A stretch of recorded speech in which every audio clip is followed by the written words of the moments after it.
আসসালামু আলাইকুম। রেশমি ফ্যাশন হাউসে সবাইকে স্বাগতম। অনেক দিন ধরে সেলাইয়ের ভিডিও দিতে পারি না। দুঃখিত আমি এইজন্য। কারণ আমার মেশিনটা ভালো ছিল না। আমার মেশিনটা একটু ডিস্টার্ব ছিল। এইজন্য আমি সেলাই ভিডিও দিতে পারিনি। আজকে ফাইনালি ঠিক করে নিয়ে এসেছি মেশিনটা। মেশিনটা সবাই শুধু বলতো, বাসার সবাই বলতো, "ফেলে দাও, ফেলে দাও।" বিশেষ করে আমার আম্মি বেশি বলতো যে, "আম্মু এটা আর চালাইও না, অনেক দিন হয়েছে।"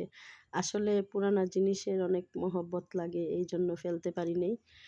মেশিনটা যখন আমি ঠিক করে নিয়ে আসলাম তখন দেখলাম এত সুন্দর চলছে মেশিনটা, তখন আর ফেলতে মনে চাইলো না। আজকে এইজন্য একটা সেলাই করলাম। সেলাই করে মেয়েকে দেখালাম যে, "দেখো মা কত সুন্দর চলে মেশিনটা।" তখন বলল, "আম্মু ঠিকই তো।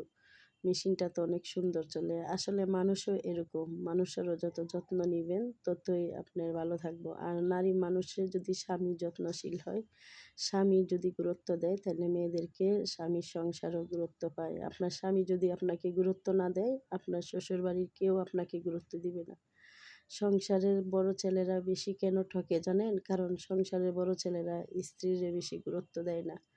তারা বেশি গুরুত্ব দেয় মা-বাবার কথা, মা-বাবার শখ, মা-বাবার জীবনে মা-বাবার অবদান তাদের প্রতি বেশি। এইজন্য তারা স্ত্রীরে কম সম্মান করে, আর তাদের মা-বাবাও স্ত্রীকে সম্মান করে না। আর সবচেয়ে বেশি ভালো থাকে কে জানেন? সংসারের ছোট ছেলের বউ। যে ছোট ছেলের বউ আছে সে ভালো থাকে। সে ছেলের বউ নিজের মন মতো চলতে পারে, নিজের যা মন চায় তাই করতে পারে। কোনো দোষ হয় না। কিন্তু একটু বড় ছেলের বউ কিছু করবে তাইতেই দেখবেন তো অনেক দোষ হবে, তারে ছাড়া চলবে না। সবাই কমেন্টে জানাবেন কুল বালিশটা কেমন হয়েছে। ফাইনালি আমার কুল বালিশটা সেলাই করা শেষ।